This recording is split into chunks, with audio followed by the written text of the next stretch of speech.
Hello and welcome back to LCK Challenger League. It is me, Valdez, with Wolf, that guy who's sitting next to me. We are about to cast the final best of 3 of the night. This is going to be an interesting one. DRX up against Homalife Esports here in the Challengers League. Homalife Esports undefeated so far, 2-0. Yeah. DRX, not the same. No. But we saw that teams that are not the same can challenge the better teams in the league. It's true. We saw Breon very narrowly close. brought us to a third game there.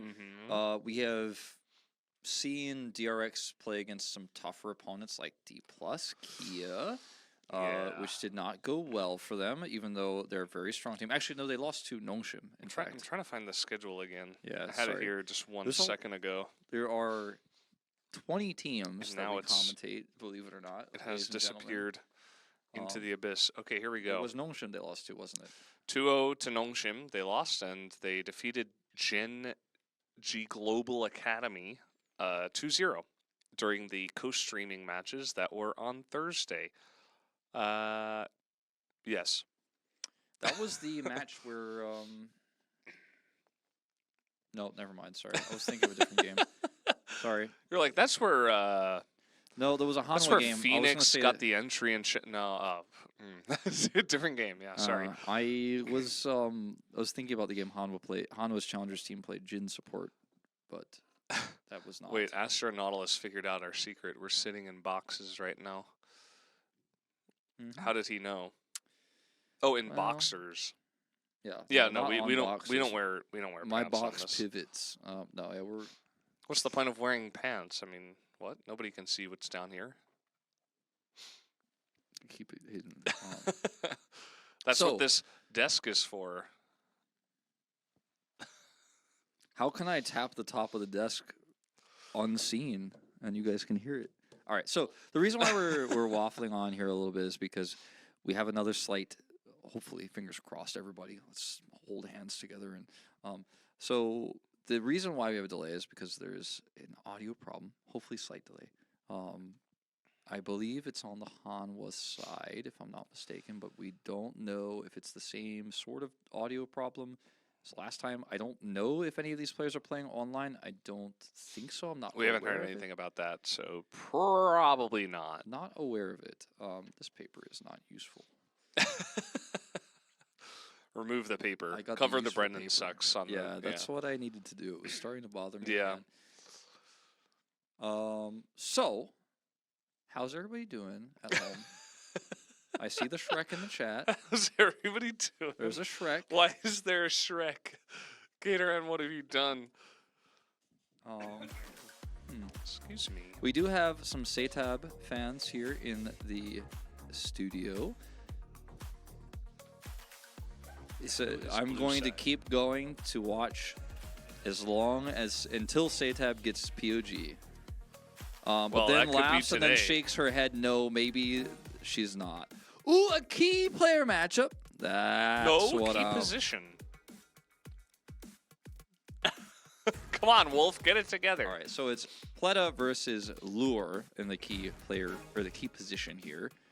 Notice the Zeri that is shared between the two of them, but Pleta has shown a smaller champion pool overall, playing only the Varus and the Zeri, whereas we've seen Lure branch out. He's played Ashe 80 carry, not support, and of course the Varus, along with Lucian. So looks like with his KDA and his DPM, he might be the guy to beat tonight. Yeah, he's looking like a pretty strong player.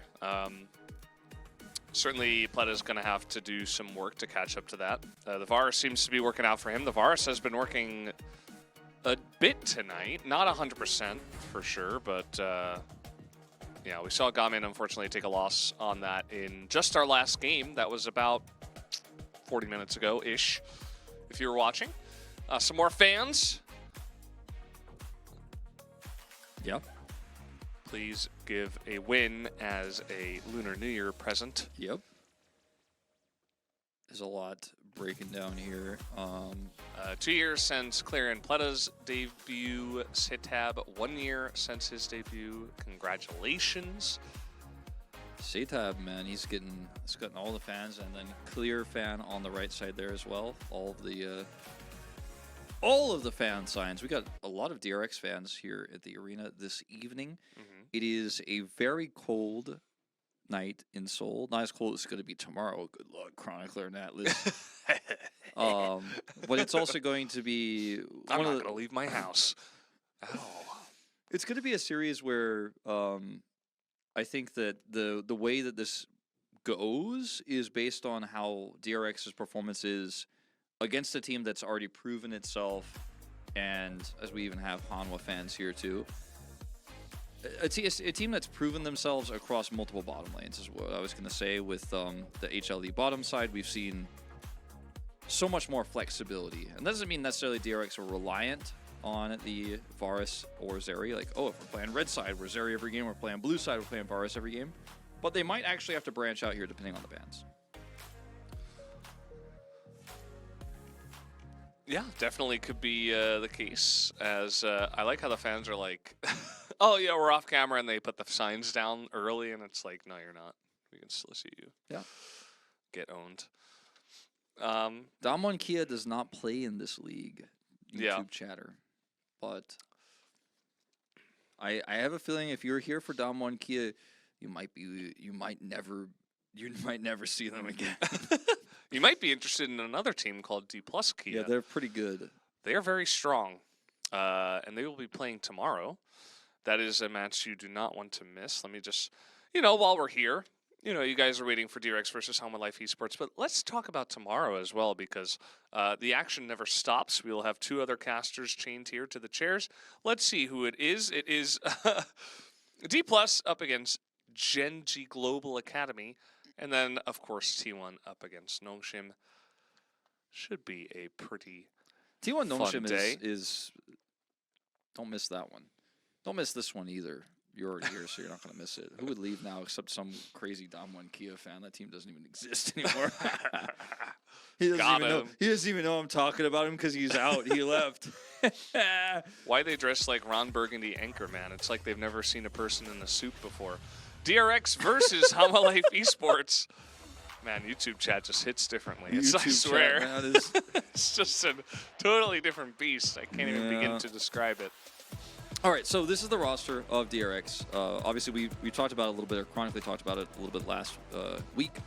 No Peach anymore here, and the bot duo is changed with Pleta and Piero coming in. Sponge is the new jungler, and Setab and Clear remaining the solo laners from last year. Setab did play in the LCK when DRX needed emergency substitutions and picked up, actually, POG in that series. I was very impressed with him. He seems like a very popular player, a lot of fan signs for him today, and just in general seems to have a really positive attitude. He's always smiling and giggling. I like him as a player, and I'm looking forward to the growth of his career. What do you think about Rooster's hair on a scale from 1 to 10? I was about to say, like, this team has some hair. We got like a couple 9 out of 10s, I think. Yeah, Rooster's hair, very much channeling the older like style long hair pro gamer look from the early 2000s, but you've also got the mid laner Roamer, who's got a little cleaner look, more modern long hair, kind of like Impact. Like, feels like Impact might have actually influenced the way he decided to wear that, even though his hair is a little bit longer. And then the bottom side of the map, of course, which we're for some reason not going to get a shot of, like Lures. His hair is pretty rad, and his profile picture as well looks really nice. Yeah. They just won't show him for some reason on the camera, but not allowed. Look forward to it, guys. And, I mean, Rooster, it's funny because the hair that he's wearing actually is, like, styled in the fashion of a rooster as well. So it's kind of, like, fits the theme, you know what I'm saying? It, like, looks really cool. I'm all about that hair. Yeah. Will it be enough there Yep, there he is. Will it be enough to pull them over the edge here and get a third potential win on the board? You ever consider that Lure could be Samdi in disguise? The former Hanwha You know what? Now that Esports you mention it, player who was in the 80 role, had very similarly dyed hair, mysteriously vanished from all the LCK rosters, and suddenly Lure with the same similar hairstyle, very different facial structure. Kind of same color as well on the hair. Yeah, just do wonder about that. All right. Might need to look more into that. Here we go. It is time. CL's all about the karma bans. They're just like, no karma. No Karma's karma, no not rise. allowed. And then the one time karma was let through, they didn't even pick karma. Right? Like, yeah, Nope. they didn't. Like, we didn't see karma We yet thought today. they were going to, but they decided not to. Yeah. No Heimer either in this game. Imagine a meta where bot is so powerful that supports are what get banned all the time in the first round. It's like ridiculous. It is a crazy thing to think about. You know what's interesting too is I think the one bottom lane that we haven't seen, and I think it's because of its lack of longevity later on and all the enchanter supports, is like Kalista lanes, or like the one that feels like should be strong right now, but it's really just about the wave clear more than the damage in a lot of ways. Just not seeing any Kalista. No Renata Glass either. Some of the support synergy there, just not seeing it here in Challengers or the LCK or other regions either. Maokai kind of has the face of like what a 3-year-old would draw of a person. You know what I mean? Like if they did like a stick drawing. Draw a man with a beard. Maokai appears. Kind of what it looks like. It's a little bit scary. Yeah. But you kind of get it. Lucian first pick, Lucian, by the way. instead of Nami, I love to see it. And Vi immediately comes out, just picking that away from Sponge. Okay. Kog'Maw support, very popular in solo queue right now. No, I just made that up. This is not going to be Kog'Maw. It's going to be mid, Nami. AP Kog'Maw. Nami, and I think the most likely outcome here is Wukong, but it could also be Sejuani. Sejuani. Now, in the crazy scenario, maybe an Elise, but against the Vi here feels pretty rough. Oh, there it is. Sejuani coming out. Okay, so Lulu? Question mark? You said it right as it got picked. Oh man, how do you do this? Okay, let's see. Renekton's out. Okay, so any they want to Fiora pick. bans? They want to pick Cassante. So Cassante is going to be banned by DRX. Maybe not right now, but could be the next ban. That's very LCK-esque to ban the Kassadin. We don't do that in Challengers that much, but this it looks like this in LCK where you on blue side, second ban phase, Kassadin first. Fiora potentially in either of these slots, but I think more likely by DRX. But if they want to ban the Cassante, Jax is gone. Okay. Gnar, it feels like a Gnar game. You know who never gets banned, I was about to say, is Gnar. Yeah. Why don't they ever ban Gnar? They pick him so much. Because they don't pick him because he's busted. They pick him because he's easy. What's with all the Ahri bans as well? Very popular. It's happened 3 times when Vi was already picked, so I guess that's why. That's a different one. Those are 2 different ones. That's the same one. This is how we do pick ban now. It's like Gnar incoming. Is it the same or different? Syndra Gnar. Although Syndra, I'm a big fan of Syndra. Syndra is blind here. Could be punished by a Victor, or I don't think you feel good about taking Sylas here as Hanwha Life. Might be in Azir. Same or different? Gnar, it's the same. This one's the same. Maybe he'll play Fiora. Clear's got some energy to him, you know. He's got some angles. It's Gnar. Sorry, Valdi. I was getting excited. I was getting a little bit excited. Bro. You know, he didn't auto pick him, so you know. He has played 2 games of Gnar is already. the interesting one. Is he going to play the Sylas rough matchup into the Syndra? Like we mentioned, it could be Sylas, but seems bad. Azir or Victor seems like a better option for how this comp functions towards the mid to late game. Vladimir is a troll hover. Nope, it's going to be a Sylas. Yeah, Sylas into the Gnar. See it again. I like DRX's comp more. because it has the Lucian lane, it has the Syndra power into Sylas early. There's a lot of harass you can do, a lot of poke. Sejuani means that you're either as Lure and Duro potentially going to get caught by long-range ultimate and die, or you're going to have to cleanse if you're Lure, but then you lose the Lucian Nami lane, so that's a problem. Feeling pretty concerning. However, Roamer gets that early, Rod of Ages, can side lane better than both the Syndra and the Gnar, has a Cassante for engage in team fights. Could work, but I'm leaning towards DRX here. Yeah, I think in theory, I would also like DRX's comp better. I do think Humble Life Esports are the better team, just in terms of the players they have and what they have shown already. But DRX, you know, some names that have even made it to the LCK at one point for just, you know, a day, but, you know, it still counts. So maybe they can bring that knowledge and experience into the CL. Yeah, I don't know. I mean, I like their composition. The Sejuani, I think, has a lot of ways to handle this Vi as well. Let's see how it is going to go, though. Guys, we do have our drafts done and dusted, and we are just about ready to hop on to the Rift as we take one last look at Rooster's glorious hair, and that's it. And now we're going to scroll. Less glorious hot pack. Yep.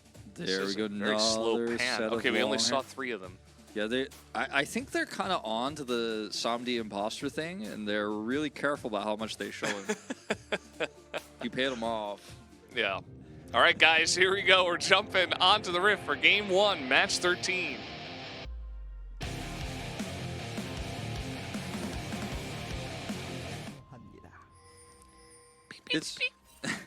It's fun Never get the beep commentating this. anymore. It's fun commentating this with you.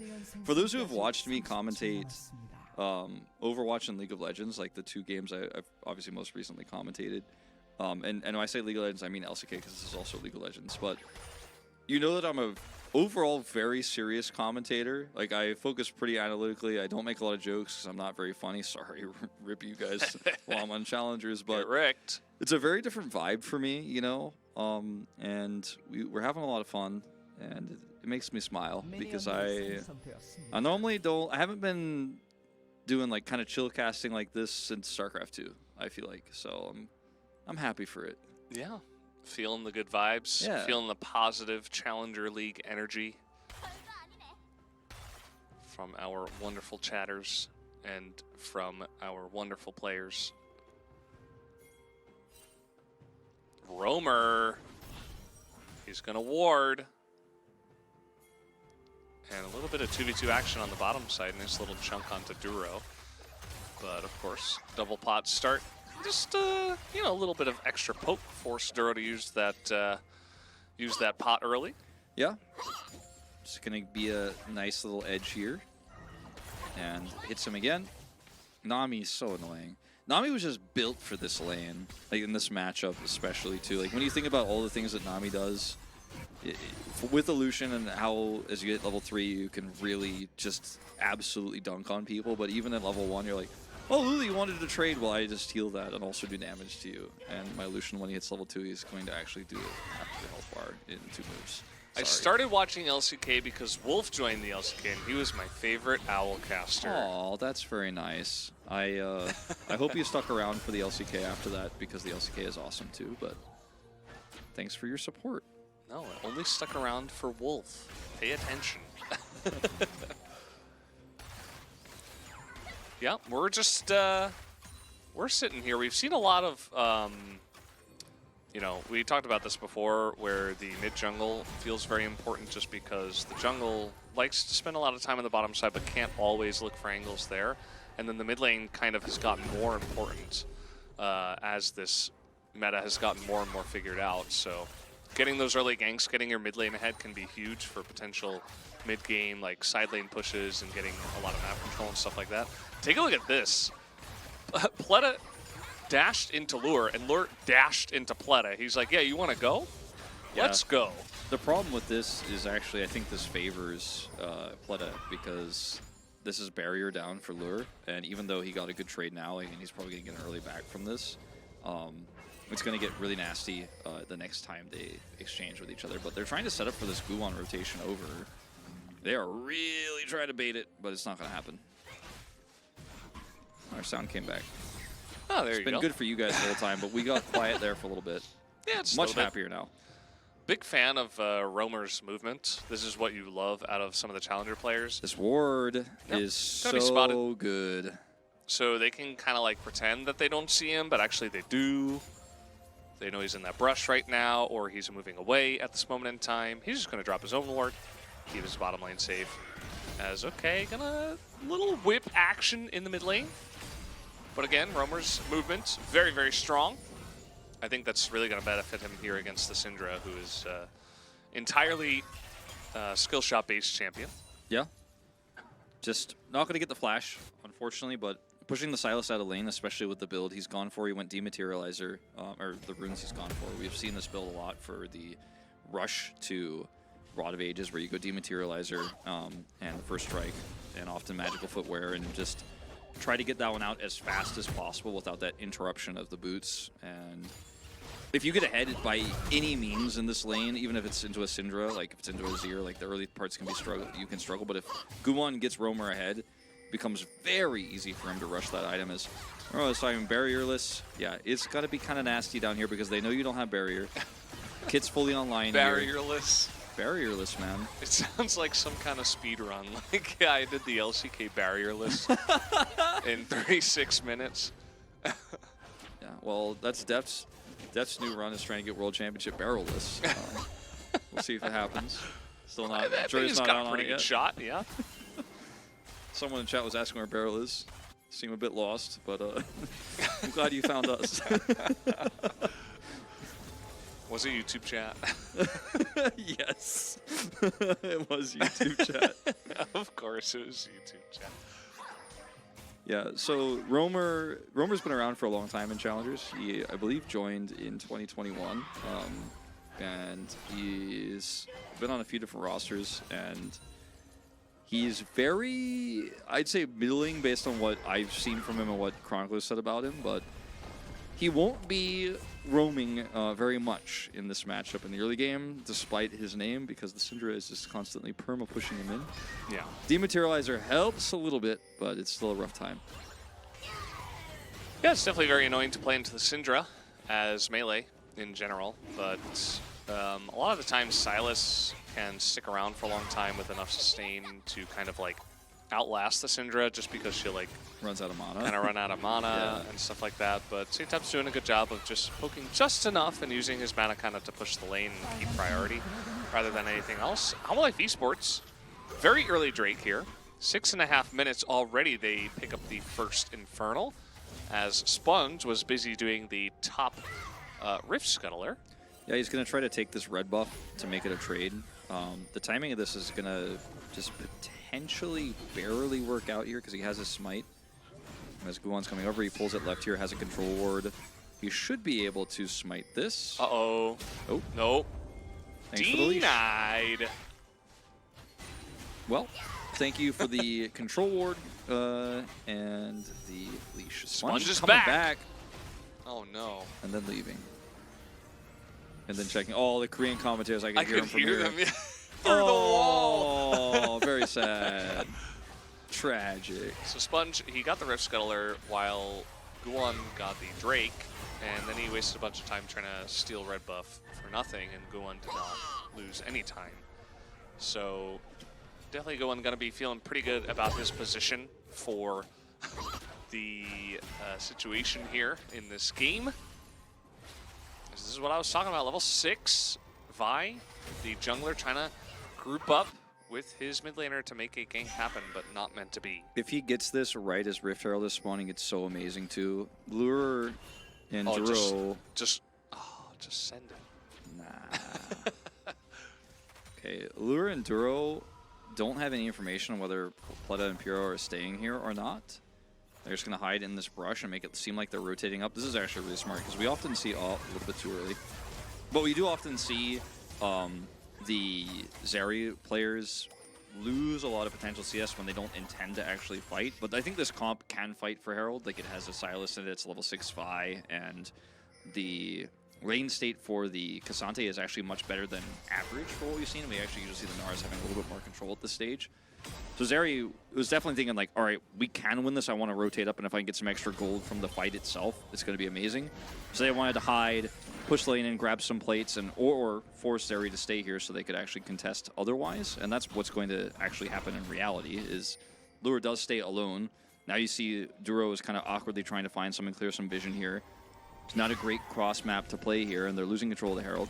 Can they catch the rotation of Piero? The answer is no. He has Tidal Wave too, so I would not advise a gank. He is on vision, and here comes Pierre and Plata, just to show him that they know. This is actually creating a little bit of room to, you know, get some chip damage on this turret. You know, just the presence of the Homolife Esports jungler is giving this this Zeri a very fun time in lane. That was a very like solo queue move right there. Like, I just want to let the jungler know I care about his camps and I'm not going to let the guy take him away. But it was at the cost of a plate actually going down for Lure here. So a very aggressive way to get the plate that Zeri might have gotten if Pleta and Piero had gone up to contest Herald anyways. Still falling a little bit behind in CS, but it was a great move, and it almost could have led to something. But they ported it and saw it, and it's fine. Still at 0-0 here. Nice steal on the Sedge ultimate. Sometimes if you're stuck in lane, it's like, well, I guess I just take Syndra's. That feels terrible. But yeah, he is able to steal that one and potentially set up for something. Have we even looked at the top lane? Okay, there we go. I'm like, do we know that that's happening? Like, Yundo has learned. He's like, hey, there's nothing to see. Like, let me just glance up there for literally half a second and then go bot. Because Zeri's getting a plate. The jungler's moving around the bottom side. Mid laners are fighting, and it could lead to something. It's a pretty good sign that we're not looking at it, though, because usually when we're looking at the top lane in this matchup, it's because Cassante is actually losing to some really good Gnar movement and some hyper procs going off and stuff like that. It's been pretty even this time around. And Gnar took a cull, so at least that's going to be where he can maybe get an edge here once that is completed. Both have plated steel caps, both traded a teleport earlier, but so far, you know, you're feeling pretty good as Rooster here, having a little bit more control over this early part of the lane. As, playing Sylas into the Syndra it's a mood and not a good one in the early times. You basically just, you need to like taking a beating, basically. You're just like, okay, I'm going to sit here in lane and get pummeled over and over and just sustain through it and try not to die. And he did get his rod already at 11.5 minutes, so I would say Roamer's doing a great job. You know, he's not exactly on the same amount of CS or anything, but he has gotten that rod really early. That's essentially his job. As, okay, they're trying to turn onto Sitab here, as Roamer can't quite get in range to do any damage, as Sponge throws out a very late ultimate onto him. Now we got to fight down on the bottom side, as Lure is really just controlling this entire lane, it feels like, every time we do look to the bottom side. Yeah. This time forces the heal out of Pierre with his barrier, so pretty nice trade there. And they want to take this second Drake here with this push. That's why they decided to fight for that, and part of why Guan was actually trying to bait that one out with Roamer in mid. No ult for the Sejuani here for this critical fight. So, okay, they're going to just try to get onto the Sejuani. Sponge flashes to the other side. As Sitab is left all alone, he does not have his flash, and he finally got his ult back, but still not able to do too much. So first blood goes to Guan. This was such a huge timing for DRX. They just got Ludens on Syndra, and they're still not able to make anything of it. That Roamer flash, though, I didn't see that one. What was he trying to dodge? Because I feel like there's a good reason. I just want to identify it, because Sejuani ult is still down. Maybe he thought Sejuani was going over the wall, and he was scared. Okay, we got those. Homolife Esports, they won the fight 1-0, and then they backed and lost their plates. Okay. This is super disjointed for DRX. Sitab over here flashes early, doesn't wait to go over the wall. And then, for some reason, hold on. Yeah, no, Roamer flashed in to get on top of Sitab after Sitab flashed away. No, it was Guan's flash I saw, actually, that went off, not Roamer's at the end there. Not sure why. Oh. Well. Anyway. Yeah, it's gone now, so Guan doesn't have it. Thankfully, for his sake, though, he is going to help his team get the Hextech Drake And it will be an Ocean Soul in this one. So some nice regeneration for all the friends on the Rift. Otherwise known as the Lake Drake in Challengers. Oh, yes, true. Has a new name. Rod pretty early here for Roamer. Yep, 11 and a half. Yeah, with this build, or with this rune setup. And staved off the pressure pretty well against the Syndra. Rod of Age is going to make him a formidable foe in a side lane. Something that it's very difficult for the Syndra to deal with. I think with new Syndra, definitely easier than it used to be, but still somewhat problematic. And an only slight gold lead here, actually, for the Syndra, despite the CS deficit. He's up at, like, oscillating between 50 and 70 gold, depending on the CS that's last taken. So handling the pressure well, getting that Rod of Ages early, which is the key. Yeah. Can they defend this turret, though? Guon is coming down with ult.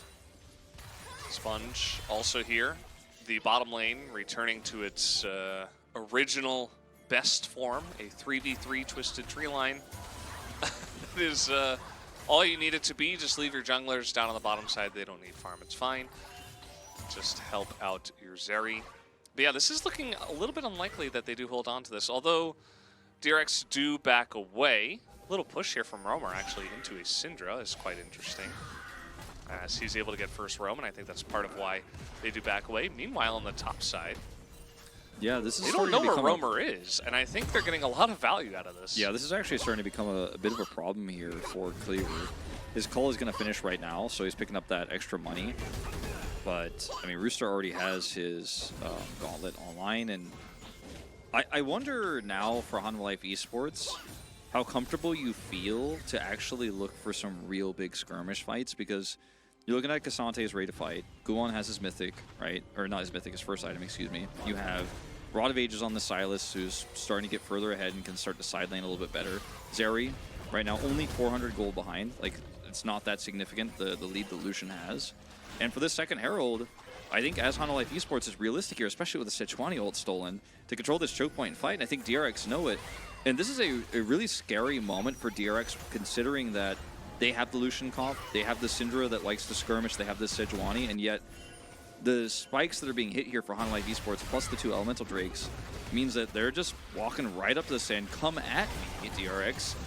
And that's not where we should be at this game state. Yeah, their turn is pretty incredible, but it does look like Hanwha Life Esports just want to back away from this one. No need to force a fight just yet. The mid game for DRX is very strong just because you got Syndra and Lucian who can just essentially one-tap a lot of champs. Not really into like the Sejuani or the Gnar, or not the Vi or the Kasante. I'm like losing my mind. There are a lot of bruisers on the side of Hanwha Life Esports, but certainly the mid-game power is there within the comp of DRX. So I think for Hanwha Life Esports, they're just happy. You know, they've gotten kind of every objective, and they're not behind. So they're like, hey, this is cool. Clear has Flash, and he has Hop. Still gonna go for this, Q3. And Vi is back. Away. This was a bit of a disconnect, I think, in terms of the communication between Rooster and Guon. The Soluki energy there, right there. No pings either, but, you know, not going to be the end of the world here as Clear gets his Mega Gnar, is going to push this in. And we've gotten to the point of the game where the Lucian Zeri trade-off in mid lane, except that Zeri already has shield bow, not really under any threat here. I'd love to see what Satab's stacks are at right now, but we're not going to take a look at it. The chain's not going to hit from the Sylas, so Sponge actually just going to stay alive. The Tidal Wave doesn't do much, and actually stolen Tidal Wave. These two teams are scared to fight each other. Hanwha Life Esports is like, no, I'm not going into that choke, and DRX are like, please get away from me.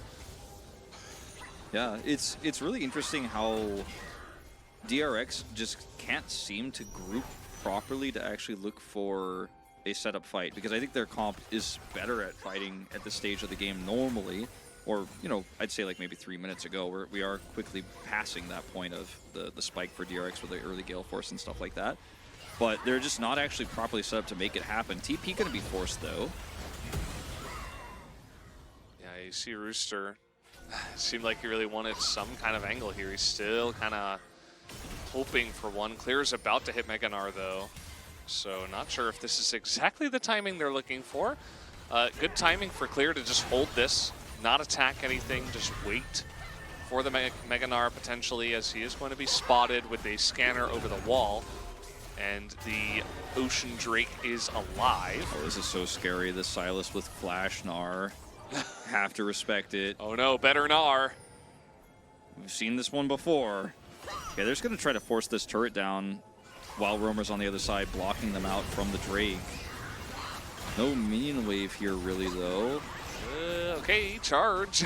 It's going to do a nice amount of damage. You see how Life still a little bit reluctant to just start the Drake. They do have total control of this. I was going to say, bait them into a fight with their better Gnar. Use your Gnar before it runs out and force a fight here on Drake with the Herald, or don't drop the Herald, you know? Roamer is teasing the idea of it, but start that Drake and look for the turn.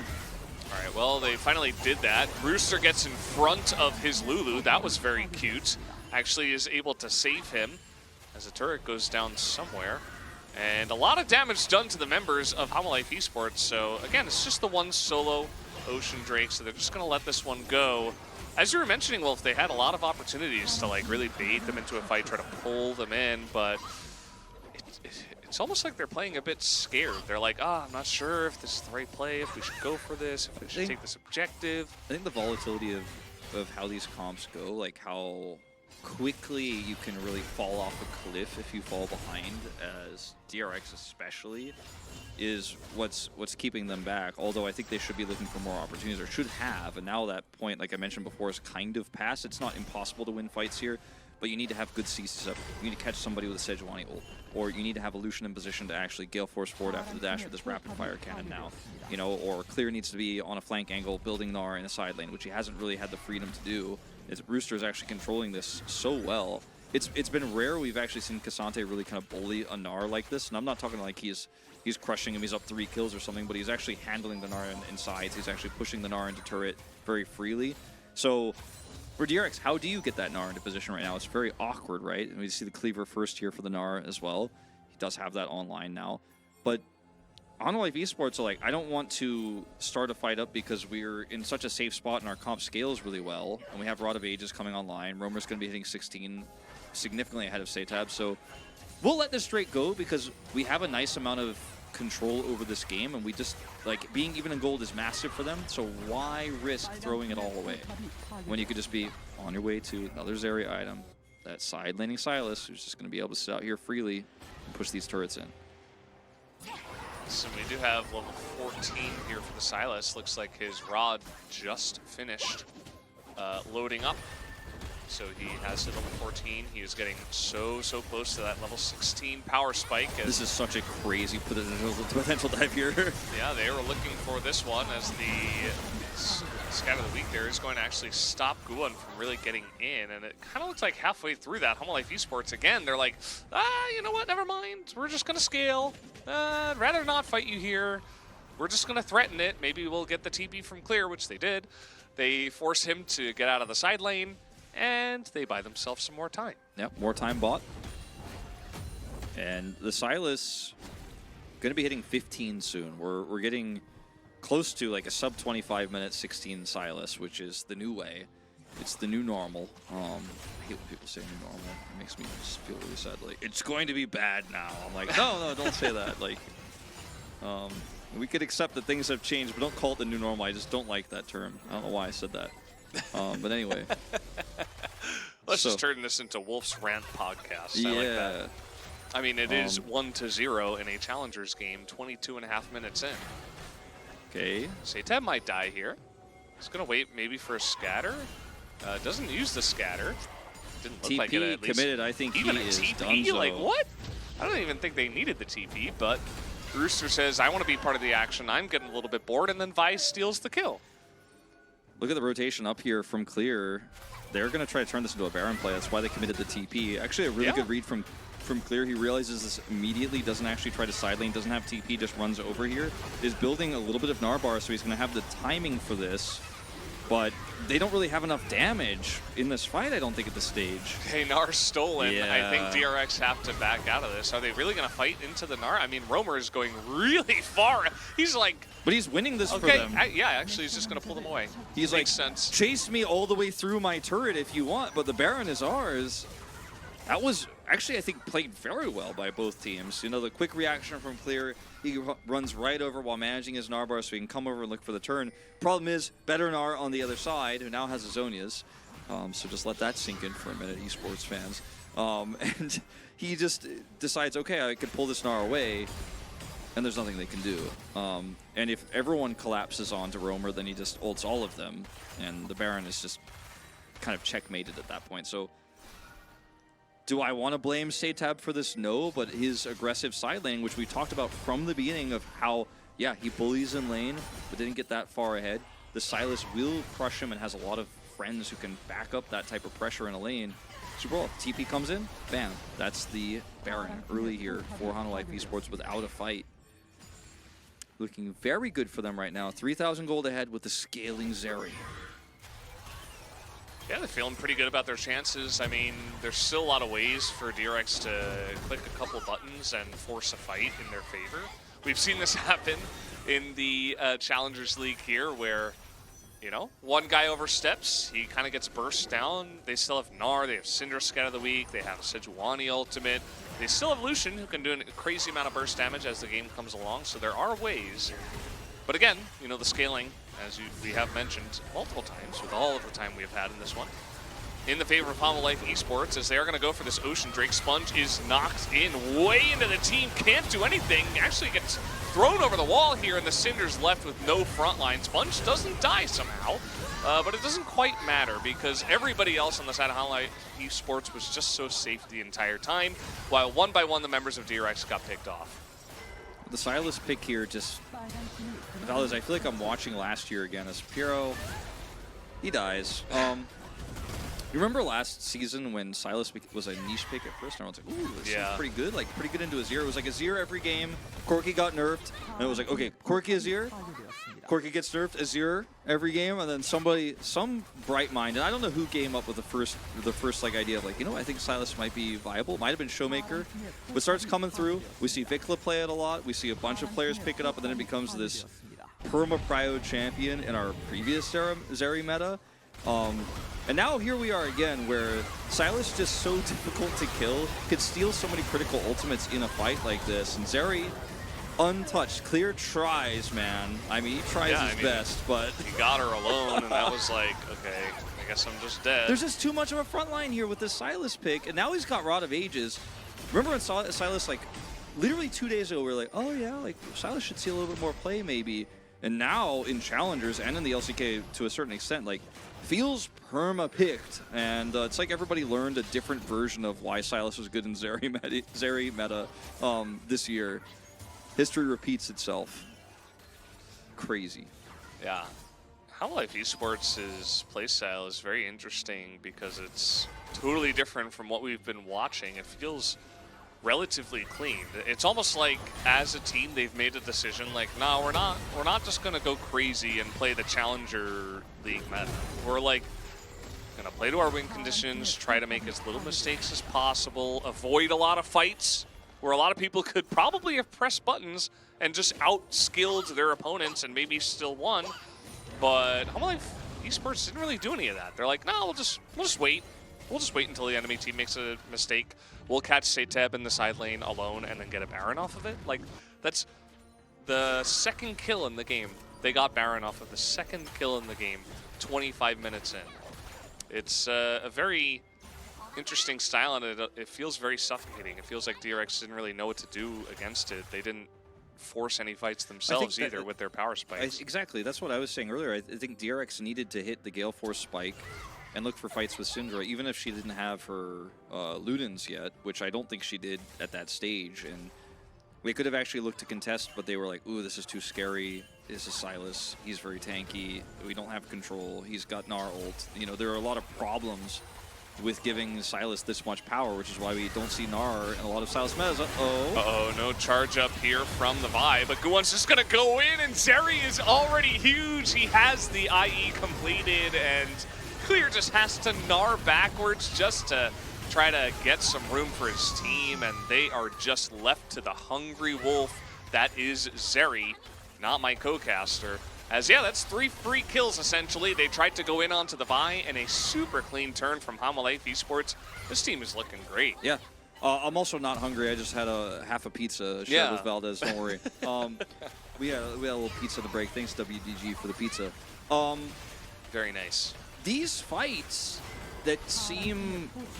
like for DRX, it seems like, oh, this is what our cop's supposed to do. We're supposed to look for a pick. We got to find the angle.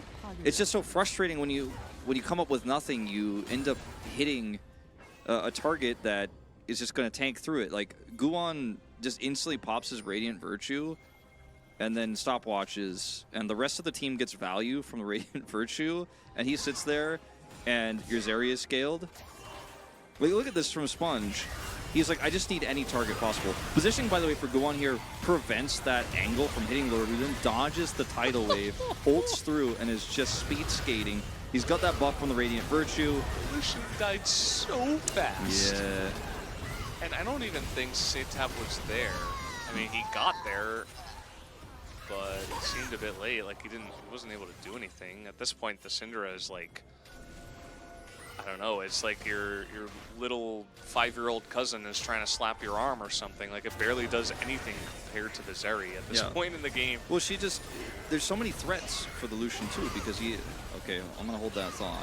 Yeah, here we go again. Look at this target now. They get onto the Nami this time, and Lure is just, you know, he's not picky. He'll take anything he can get. So if it's a Nami, if it's a Mermaid, if it's a Boar, if it's a whatever Gnar is, sure, that sounds good. As the Zeri has a quadra kill and is looking for a Penta, as Lure is now going to chase Pleta. A Penta Searcher. Any Penta Searchers? Okay, nice movement here from Pleta. He is dashing away, trying to deny the Penta. But he's not being very successful. Do we have another dash here from Lure? He's got great vision. He's gonna zap him down! And there is the pentakill from Lure. Beautifully played. It's the ace with the Penta, and the base is going down. Meanwhile, 8,000 damage in that team fight for Lure alone. It's a 14-0, extremely one-sided bop here in 30 minutes, and we got to vote for POG. It's a tough call. On one hand, I want to give it to Silas because he played such a beautiful mid-game, but might have just gotten overtaken by Lure there at the end. Yeah, I think I'm going to give it to the Penta Searcher. I think he played it very well. He was never seen. I mean, to be honest, if I have to be completely honest, I think that DRX didn't really give them much of a challenge, and Lure was basically able to do whatever he wanted. So he is a great player, but he was also made to look incredibly amazing because he essentially was super, untouched the entire time. There's a lot of things, too, that happen in this game that are quite unusual beyond the Zeri playing out the laning phase really well. Like, let's not forget to mention that yeah, he popped his barrier earlier, but still actually got a good push with it, then came back and started getting ahead in the bottom lane, then forced another all-in bottom side so they could get a Drake, so they got that early Drake. Another thing that is very rare to happen is a Cassante actually having power against a Gnar in the early game. Really good laning there from Rooster on the top side of the map to actually push him down and control the early parts of that. Syndra, good laning phase, forcing the Silas to back early, forcing him to back a second time after his teleport was gone. But couldn't actually, like, DRX just didn't know how to force a 5v5 fight when the Gale Force was ready, because there's just so many threats on Hamalife, and I think you still have to be willing to take that risk and look for that fight, because yeah, if Zeri gets 2 kills on a Rift Herald fight, you're definitely going to lose the game. But if you don't fight ever at all, you're also definitely going to lose the game. So if you're going to run this comp, yeah, I think you have to play it with a different attitude, if that makes sense. They chose the old Jin-Air strat, which is do nothing until you lose, and it's an unfortunate one. Hamalife Esports will eat teams that do that alive, as we did just see. They have a lot of talented members on their team. I feel like every individual player had a great moment where they did something, to really push their team ahead. We ended up having to vote for the Zeri because that's the way it goes a lot I of the think time. Romer might get it, but I did vote for the Zeri. So. We're not exactly helping Romer. So yeah, Allure is going to pick it up here, 8-0 and 4. When Legendary got a pentakill, did nearly 37% of the damage. At least one of the Korean commentators also voted for him because we are outnumbered by them. True. Like it's 3-2, so it was so funny if it's the play-by-play caster, I believe is the Marine today. And the other two analysts are like, no, Silas! Yeah. Robbed! Guwon had some good plays as well. Yeah, he did. Like, this Vi was really clean. Rooster was not pog-worthy, but we did kind of never look at top lane, but it was because it usually only look when the Gnar is kind of putting the pressure on the Cassante. Not this time. Yeah. So, good game here for Hanwha. Good macro, and does look like Somdi, yes. One of the YouTube chatters pointing it out again. Striking resemblance to hairstyle weird, of Somdi. Maybe some inspiration, perhaps. You ever seen Somdi and Lure in the same room? Never, actually. No. That's true. Sure Now that you mention it, yeah. Pretty sure that proves something suspicious is going on. Yeah, it's clear proof. Also had 290 CS, so nearly 10 CS a minute, as it was a 30-minute game. So really good stuff from Lure. Just a hard carry from the Zeri as we got her ahead. Either way, guys, that is it for Game 1. We'll be back.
파랑팀의 억제기가 파괴되었습니다.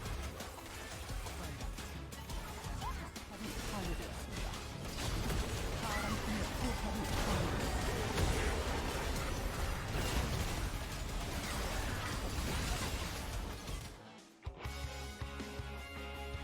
Welcome back, guys. We are here in the midst of Hanwha Life Esports up against DRX at Challenger League. And so far, Hanwha Life Esports have not allowed DRX to get a single kill. It was a 14-0 lack of blood in that first one. Hanwha Life just totally zoning them out of everything.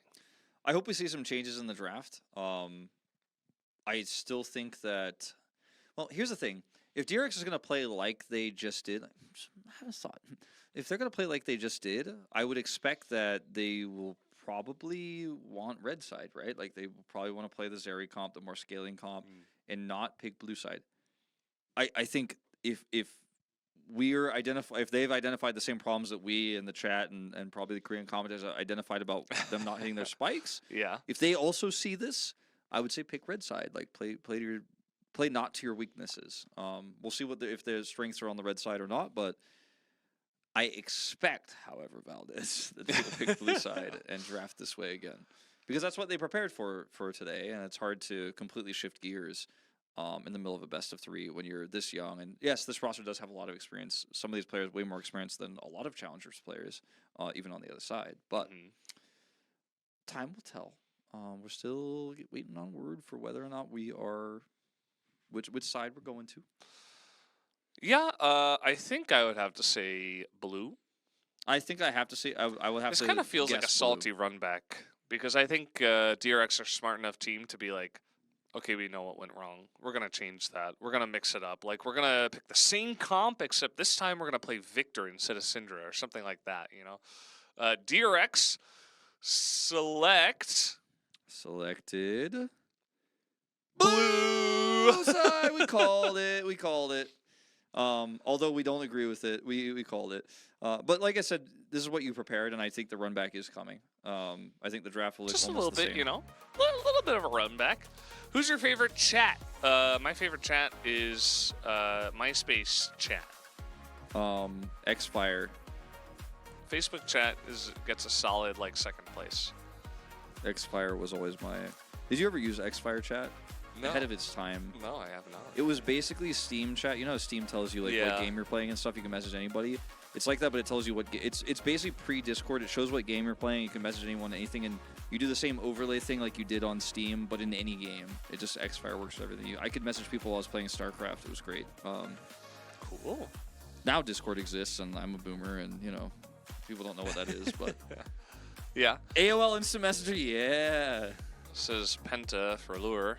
And why are you so good, Hanwha Life Esports? Well, some good That's the rotation, question. solid drafting, nice setups. Like I can answer her. Like you should tell her to talk Some to me after great the show. hair. Maybe Yeah. it's the hair. Maybe Rooster's just. Can't believe they let leading the Somebody ball play on this along. team. Yeah. Okay. So again, same sides, same starting, and Hanwha Life Esports for them. Again, you know the onus is never on them to change anything because they almost got a perfect game outside of like one Drake, I think. So for them, just go ahead and do the same thing. DRX, what else are you going to bring into this one? I believe that Heimer ban is the first difference. I mean, they banned Heimer, but they didn't ban him first in the first game. Okay, Rise also off the cards.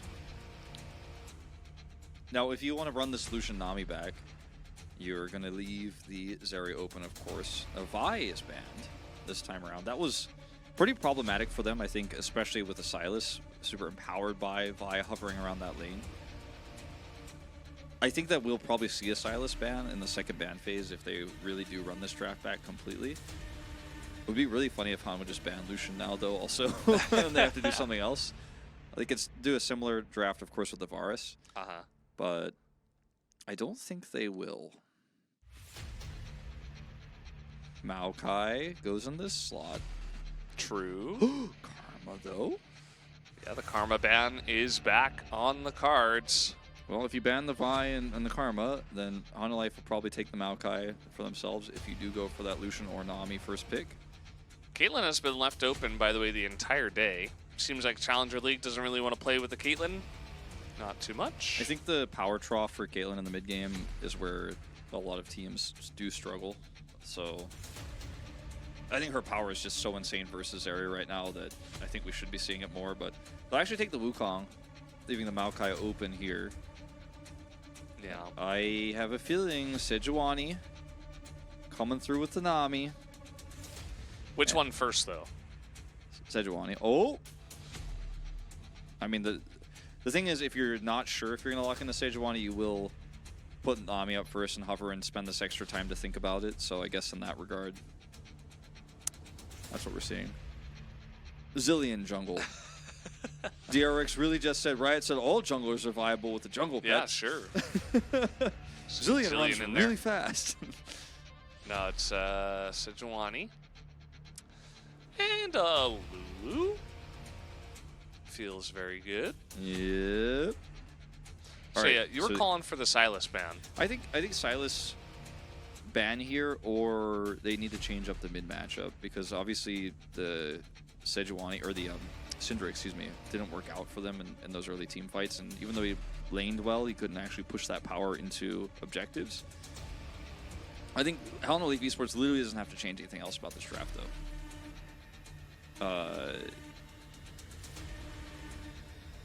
Okay, that's not Sylas. Yeah, no changes yet, but it could be, you know, Cassidy and Sylas. You never know. Still got a second ban. Now, I think they banned Jax here. Yeah. I think they, if they want to run Cassante again, they could just ban Gnar, but then the Cassante ban comes through. But then they get the Silas, they could play something else. Yeah. But they want it to be Cassante Gnar because that went so well for them last time. Okay, this is a change up. Not going to be the Cassante this time around. Perhaps we'll save that 5th pick for last now. Well, I mean, this 5th pick is always going to be last. Save that mid pick for last now, I should say.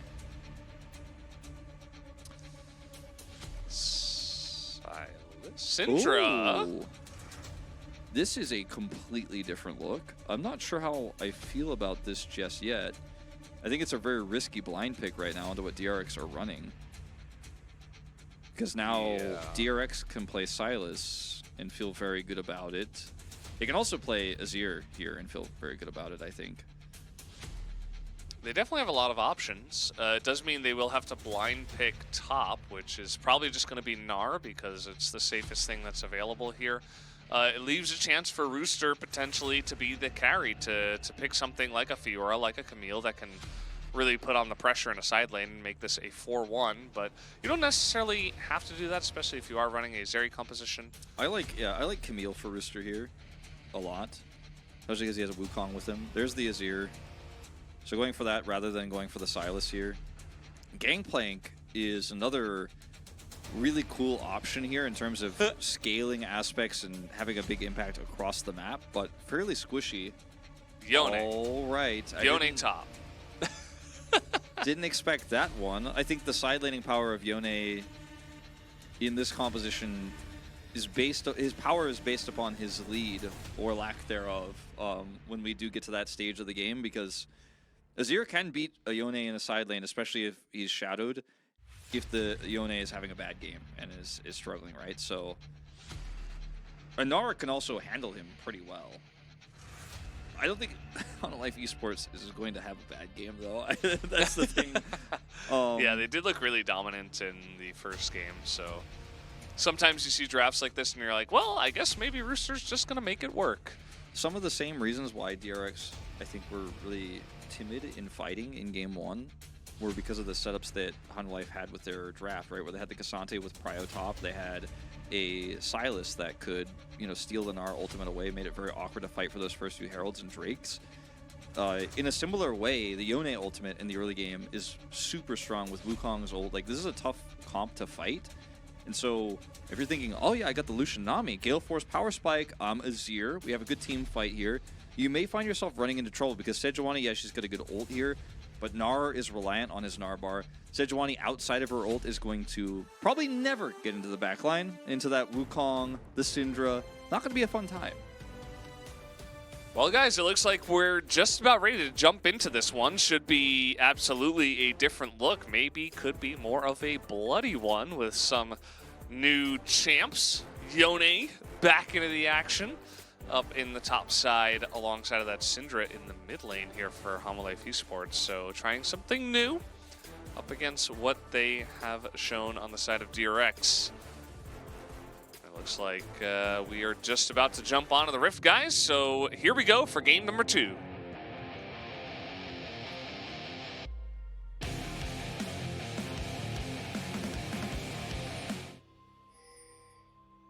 Someone in the chat asked how old Guwon is. He's 19. He was born in 2003. He will be 20 in about 2 months' time. Just want to give you guys all the history about these players and some of the additional info. He was born on December 19th. Oh, you're right. Sorry, I was reading the 3 wrong. He's got 11 months to go before he turns 20. My bad. A long time. When can we see Tarek Wolf make it happen, please? I cannot will it to be, but I can hope alongside you guys. We did see some Tarek in 2021. Yeah, it didn't go so well, but this mid lane matchup is going to be interesting. I actually like this early trade from Roamer. Of course. Did go Comet instead of Airy, which is a pretty safe choice. this lane can be so volatile. I think a lot of people favor the Yone going into this lane, but it's really about whether you hit your Qs. And Gnar is a laner who feels pretty safe against almost anything. And you get the right hyper procs, you get the right trade here with Conqueror. You're going to start getting ahead, obviously, in terms of those trades. But I think Clear's going to play respectfully through the early parts. Because the risk is so high that Rooster actually gets ahead in this lane, and then you can never fight with your comp. Which is why I like this Yone pick a lot, because it basically says, if you guys want to spike like you did last game with this Lucian, you're going to have a hard time. Yeah, definitely going for some more lane dominance, holding that counter pick for the top lane. And Roamer with the blind pick Syndra. You can see this is already going pretty well for him. He did go for Corrupting Pot, which allows him to trade pretty aggressively and to take a bunch of the harass that Azir is definitely known for. Sponge, though, over the wall. Roamer, he might not expect this kind of timing. The Azir... He has no idea. Yeah. But... They actually, don't... yeah, it just pushes away from him and they don't go for it. I mean, Azir does not have the best gank assist from the lane, so... Yeah, pre-6, he's going to have a problem. It's going to be up to Sponge. Nice flash, very quick into immediate scatter the weak onto both of them. Double scatter, insta-flash. Clean. On basically the frame that Sejuani's model appeared on his screen. He just was not going to be caught. Speaking of getting caught... Uh-oh. That was a stealth monkey coming in, but Sitab does not have to go for the flash as Scatter. If they just waited like 5 more seconds, Scatter was off cooldown, probably could have been a kill. That was clean. Suddenly pretty hyped about this Hanwha Challenger squad, and we know that this squad has had its ups and downs, obviously across its org's history, but them being this on, having them this on form right now. Yeah.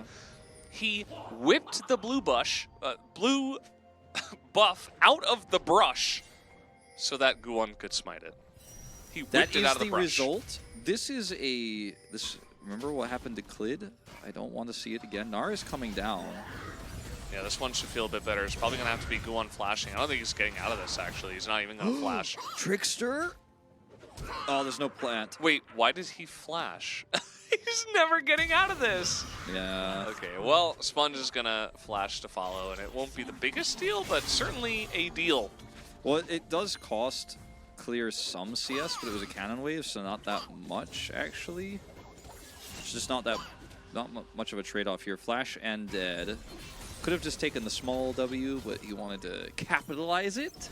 And he got erased. What happens when you turn that W upside down, Wolf? I mean, you knew what it was on Friday. I think it's an M, yeah. That's why I said, Oh, I see, okay. Yeah. Cool. Yeah, the frustrating thing about this is, like, if the Blast Cone had spawned, which doesn't this early, like, maybe he could have flashed onto that. I think he just kind of panicked. Setab Okay, going in for this one, but Guwon is here. I mean, they knew he was here. The Nami saw him.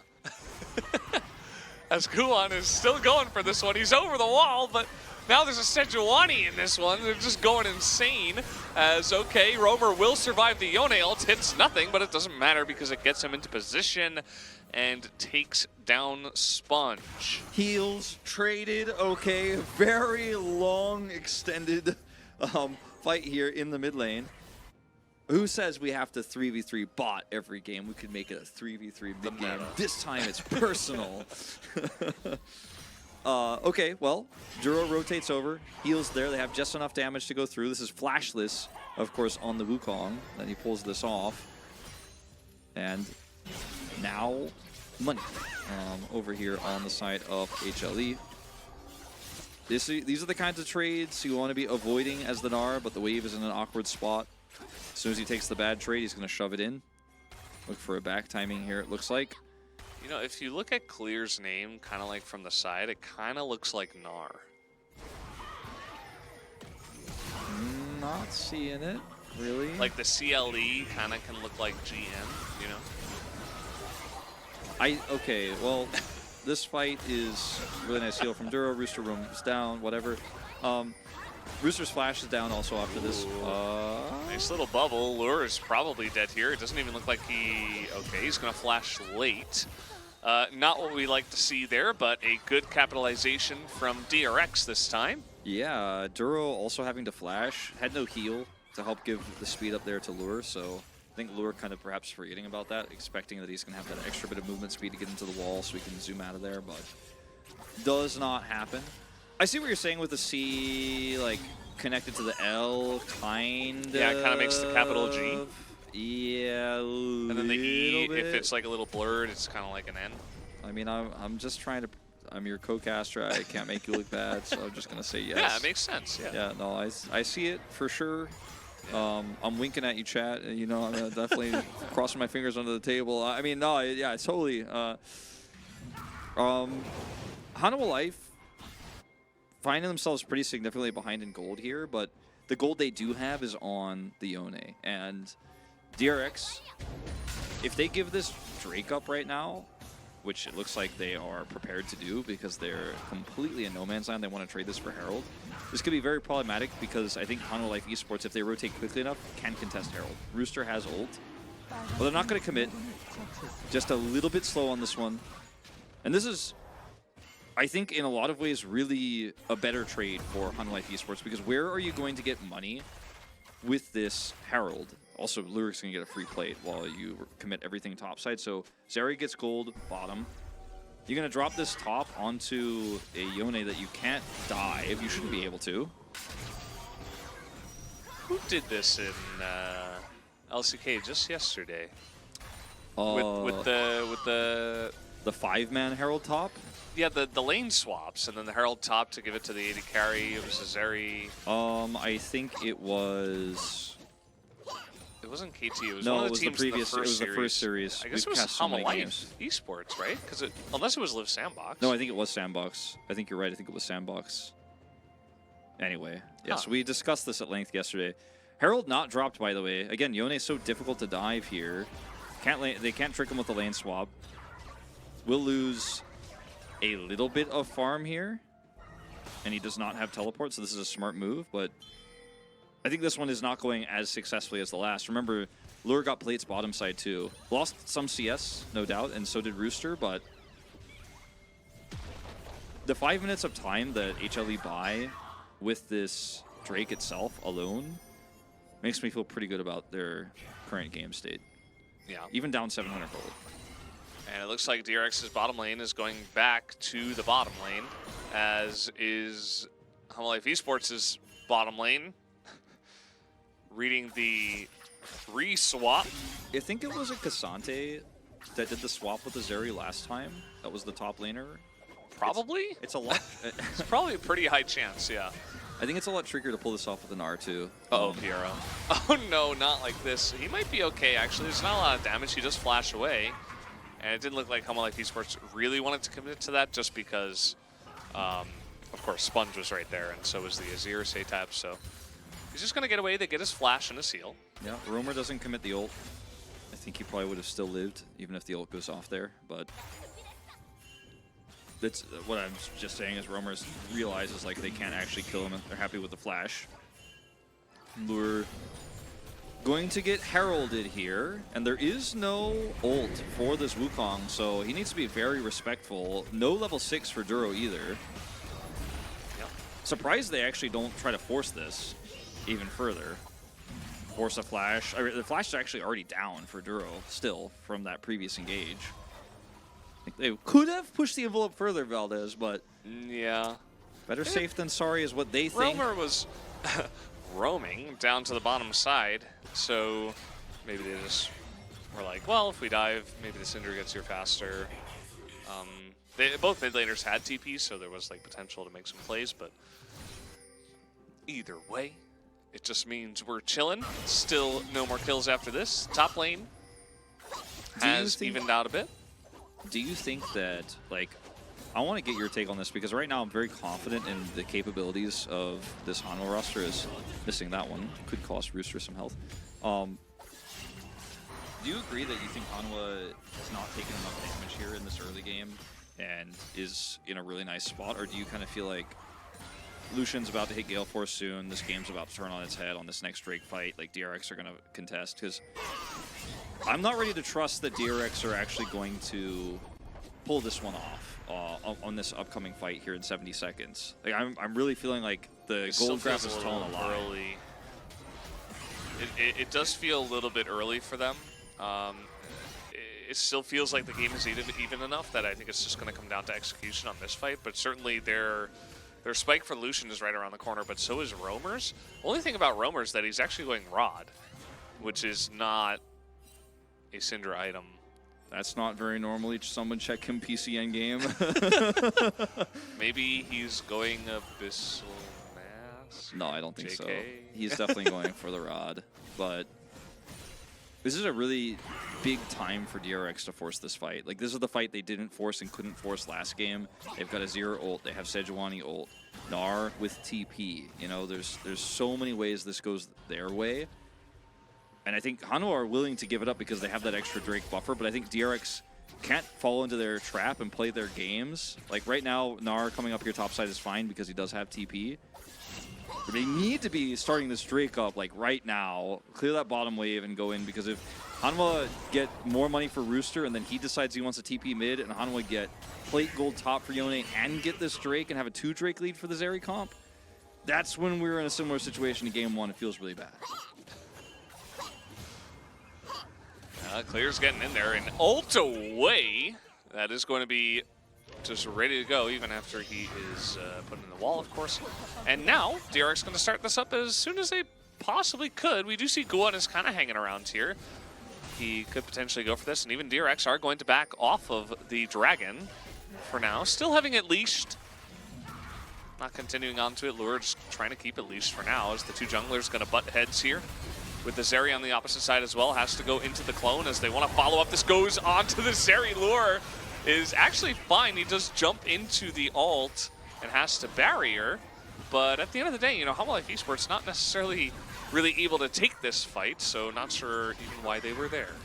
I think the fact that Rooster has no ult makes this a very awkward situation because he was forced to use it by clear, so even if he does TP down, which he didn't have unleashed TP at the beginning of this fight, obviously, so he would have had to teleport to the bottom turret or the mid turret. It's very weird without even having the possibility of Yone turning to do this. If he was there with ult and he teleported mid, I think DRX show a lot more respect, but he's pushed back, so good play from Clear right before the timing of this, gets those hyper procs off and forces Rooster with his Narbar to ult away. I think that's kind of the unseen force of that Drake take, is that Clear forces the Yone away. Roamer doesn't have that first item just yet. And it's still a Zeri comp, so this is the kind of objective take that we've been waiting for DRX, and they commit hard this time. Infernal Soul. We'll see if Hanwha Life Esports wants to get more aggressive on some of these ones, but I think they really want to use Yone potentially just to deal with Gnar in a side lane. I mean, he will have immense team fighting potential, especially alongside of the Wombo combo of the Wukong, so can get him in there, but we'll have to wait and see how it does go. Hanwha Life Esports will take the second Rift Herald now. As once again, Sponge just trying to hang around, but Guan will get this pretty easily, as this bottom turret doesn't look like it has long to live, as this will be the trade here for DRX. Yep. A little bit of funny movement there from Fleta, but does take it down here. Not gonna try to have the turret like kill some minions or anything, just takes it out and leaves. You do sometimes see players try to, you know, make sure the turret takes as many minions with it as they can, but it was very low health. We're getting to the stage of the game where some tough calls are going to have to be made for Hanwha Life here in terms of what they want to do with the side lanes, because Syndra and Yone, who do they match up against? Do you want the Yone to actually fight the Azir? The Azir, when Ludens this game, can definitely tussle with the Yone a little bit, especially if it's shadowed. Or do you want to actually try to send your Gnar back to the Yone as we were before because it was going pretty well and have the Azir into the Syndra? I think that Hanwha Life just simply can sit back so much because they have this turret on the top side untouched. Like, yeah, Rooster had to ult there, but the turret wasn't taken out. And they could just react because they just need to not lose. That's the goal. Even if this Rift Herald doesn't take a turret out, you're still feeling really nice as Hanwha Life right now. Yeah, I mean, they're kind of just chilling, right? They're not losing anything. They got that first Ocean, so they have a long while until they really feel pressured into taking a big fight or anything like that. And they're just scaling up. Lure did a fantastic job when he was fed the last time around. Roamer, I'm a little bit worried about him. I wonder if he went Rod just because he knew this was going to be a long game. He's like, okay, I just want to get there a little bit sooner. I want to be more of a problem a little bit sooner, you know. Although that line of thinking doesn't really work because they're not fighting either, so. I saw the chat like kind of mentioning, a few people were discussing that the Rod could affect his execute, but that's based on his passive, his splinter stacks now and stuff like that. Like, that's how his abilities get upgraded, not by levels. So, you know, in the past you'd want to get those levels as soon as possible so you could upgrade all of your abilities, but Syndra's been mid-scoped, so it's not as impactful. Still, I mean, getting your abilities upgraded is nice, and you do get the base stats from that, but it is kind of puzzling. Syndra is in a weird state right now where Luden's is a lot of burst damage, right? Leandri's is, but you know, do you want that in this comp necessarily, where you're really just protecting Azeri? Not necessarily. Luden's is good for a long team fight, but how do you proc it? And yeah, you can get some splinters, but we're talking about the level 16 hit Olive Cafe. But you get the splinters like slightly faster. Yeah. A little bit. I'm a little bit surprised we don't actually look at the splinters more often in game because, oh, hold that thought. That was potentially a scary tidal wave engage. Still potentially a scary tidal wave engage. Just out of range, so only gets the call off. Yeah. Not really the play they were looking for. I mean, DRX as well, they're going to be happy if they can kind of casually pick up Infernal Drakes because Lucian Azir is going to be a big late game threat as well. So even though you might say like Supreme Scaling will go to the side of Hanwha Life Esports, if DRX have total control and they get all these Infernal Drakes, then it kind of does change the angle that you have to look at it just because of all of that scaling through the Infernals, especially Infernal Soul if they can get to it, although I doubt Hanwha Life Esports will let that happen. Rooster has joined up here. That's a lot of damage. Well, actually, I'm just kidding. He's gone now. Haha. He has not joined up. He is backing. And that's an Infernal for DRX.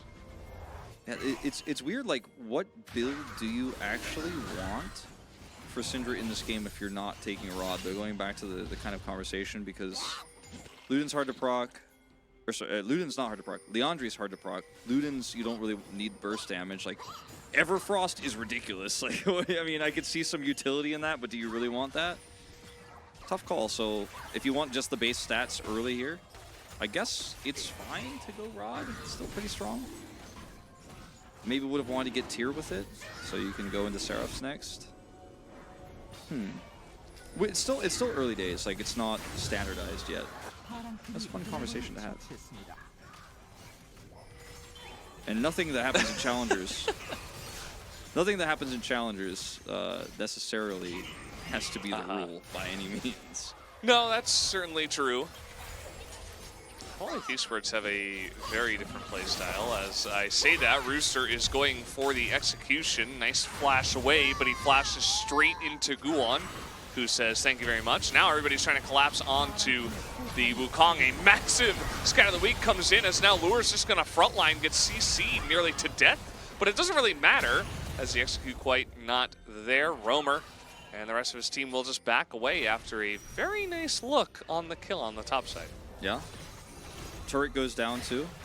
Hanwha Life Esports taking a little bit more map control with this play, but aren't able to turn this into a Baron or anything like that. Can they punish Fleta? No, but they prevent him from getting this turret. the next objective, the next critical one, is probably going to be this Infernal Drake, because I don't think either of these teams, like DRX doesn't have the damage to start Baron, nor does Hanwha Esports really want to fight quite yet. Hanwha Esports has 2 kills in this game, and they're skirmish-based kills because their comp can skirmish well. Speaking of, this is going to be the second of those 2 kills where they are able to take out Clear. Unfortunate that he went the wrong way there, but they're trying to trap because he flashes towards the enemy, but also towards his team that's trying to help set up the escape for him. No cleanse for Pleta, and maybe he dies. Yeah. Good call. It was close. I mean, they forced the cleanse. You see the power of the Syndra. It's kind of a control-oriented Syndra, not going to be looking for crazy burst over and over or anything like that, but, you know, waiting for his moment and landing those scatters. And Roamer definitely does feel like that kind of player. Saw a little bit of that on the Sylas as Guwon is kind of getting bullied a little bit by Sponge. This push feels like this may be the 3rd or 4th time they're trying to go for this, as Rooster just kind of laughs at that one. But they will lose the tower. This is like the best of both worlds. I don't know about this, but for DRX, you absolutely want that turret down because it opens up Lucian Nami so much. But for Hanwha Esports, you also don't want to look for a fight to contest. Like, it was absolutely the right call to just back away there and not engage. Roamer side laning. You see Rooster side lanes a little bit during this as well. Just give up this turret and buy time. Let Zeri kill minions. That is what, you know, let Zeri cook. That's the meme, right? That's where it originated, right? It wasn't Breaking Bad or anything like that. Let Zeri cook is where we're at for a Hanwha fan. 1,000 gold down. It feels way less secure than the last game, though, because this Syndra does feel like paper right now and does feel like a secondary support in this game. And I don't know if that really changes when Shadow Flame finishes here. And I don't know if it really changes when Roamer gets a few more Splinter stacks with an extra level up. I do wish we had a closer look at where he's at, because the champ is so new, and obviously I'm not getting them as quickly as pro gamers are when I play her in solo queue. But we're never really checking where her progress is or what the time is. The LCK kind of does. A little bit. But I wish we had a closer look at that, because that is very important for what's going to happen in the future of this game. Makes it a lot easier for her to threaten a Lucian and blow him up, for example, and that's fully upgraded. Well, Roamer's level 14 right now. He's about 2 minutes away from getting his rod fully stacked. So that'll be nice. It'll coincide kind of when he's about to level 15, so he can hit that level 16 potentially. It's going to be in a pretty good spot. Infinity Edge second for the Yone. And from what I can tell, I mean, he was in the top side. He went for that one play onto the Gnar, and ever since then he's kind of been grouping with his team in mid rather than looking to, you know, split onto the Azir or anything like that. So nothing about that. I think the Gnar would be a little bit of a problem for him, especially with the Randuin's kind of just in his face with all that crit, and also the Trinity Force to potentially trade back. Lure is... he's just got so many bodyguards, man. He's the president. It's the protect the president comp. They can just walk up to a turret and take it out and then group up for this Infernal Drake. Because there's a Yone ult, there's a Scatter the Weak, and a Wukong. How do you get on top of the Zeri is the question that DRX has to solve. Like, show me the answer, DRX, or you might lose this Drake. I want to see the answer, because you have Tidal Wave, you have Emperor's Divide, you're going to have to close the distance. So Scatter's down right now, and they just blow up the Wukong as Rooster is going to have to ult to get away as, wow. You were saying wow for a different reason when that happened, right? Yeah, the stun hit, like the wallop was good, and then the Gnar was short. So growing pains. It's a young nice try, Gnar. nice try, it's a young you know? Gnar in this game. He's just hasn't quite gotten the arm reach just yet. That's going to be DRX grabbing Infernal Drake. Really nice ult there from Setab. And the Tidal Wave is good, right? You come in, you scatter down, they see the angle. Rooster has to ult out. That's a Drake. Can they turn this into a Baron? I don't think so. As let's take a look at how at this again. fast Guwon dies. Yeah. Takes a ton of damage here. Sponge on the edge. Satab on over here, doing so much damage. Doesn't actually commit the ult here, but the tidal wave follow-up, and Rooster's like, I have to ult out of here. And then Clear gets the stun, but just can't quite reach. And Nami ult was really clean there, forcing Rooster to ult. 파랑팀의 포탑이 파괴되었습니다. Tidal wave covers so much distance when you're actually the engage comp like this. And Satab could have actually ulted, I think, on the side of that fight, but decides to hold it. So still has his here. They don't commit to the Baron. Yeah. I'm trying to figure out how this comp, like, Hanwha Esports comp, I both love it, but I also am worried about how it works besides protect the Zeri and everything is fine because there are just so many threats. That last fight, I think Hanwha got a little bit out-positioned, and so it was really easy for them to force them back and make them use that defensive Rooster ult. Yeah, the Nami tidal wave follow-up was good. Guwon didn't do anything, right? He just died, so it was kind of like a 4v5 with momentum in DRX's favor because they got the kill, and plus they were pushing forward with the Gnar, so Hanwha Life was like, oh, we're leaving now. Goodbye. We don't want any part of this. We are on the cusp. I mean, Rooster's about to hit level 16. We just hit level 16 for Rooster. Wow, gonna get on top of Satab as he nearly dies. They try to push it forward just a little bit. Guwon wanted a little piece of the action as well, but Clear gets the turret. Like, he's not even here for this. He gets the turret for free. Rooster, if his back gets interrupted, that would be terrible, but he has TP. And I don't think he needs to use it. He can just catch this wave top, but it feels like both teams are fighting for an objective that hasn't spawned or the right to start a Baron, which is a scary concept right now, I think, for DRX to actually start this one up without clearing any of the vision. But still, Rooster forced to back. No shield bow cooldown, no ultimate here. Like, the Yone can do a lot, Syndra can do a lot, they just aren't. You know what I mean? Like, it feels like something is a little bit amiss here for Hanwha Life in these fights. They keep getting caught. They have no real vision game here at all. there are two control wards of DRX on top of that. So, IE complete for Lure. Maybe this is the moment where they will begin to press the issue. But IE is complete for the Lucian as well. And you've got a Azir with a stopwatch, 2 items, you know, like there's a ton of damage on the side of DRX as well. Question is, you know, were Hanwha Life specifically just waiting, trying to play as passively as possible until Lure hit this 1 item timing? Or were they just really not feeling the angles and not confident to go in before? Let's wait and see how they decide to do this because they have gotten some vision around this Baron a little bit, at least on the backside of it, with the 1 control ward in the pit, so they know it's not going on. And DRX at the same time, just again, they got those 2 free Infernal Drakes as I was talking about before. They just kind of got them for free, so that's going to change the scaling element of this game a bit.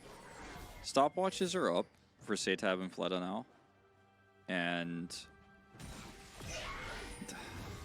man, this game has been so perplexing because both teams are just not willing to fight, and we've had unlimited lull states here and very little aggressive side laning or split pushing. It's kind of just felt like a K-Ram for the last 5 minutes, and this Syndra's functionality in this comp with Rod and the Shadow Flame, it's just... He can't engage. There's too many ways to kill him, and he also can't. Like, if he plays defensively, then why did he build like this? I have so many questions. He does have a lot of health, but what does that mean? What does it do? Yeah, like what does it mean when Syndra is like not tanky but very healthy? Rooster, careful.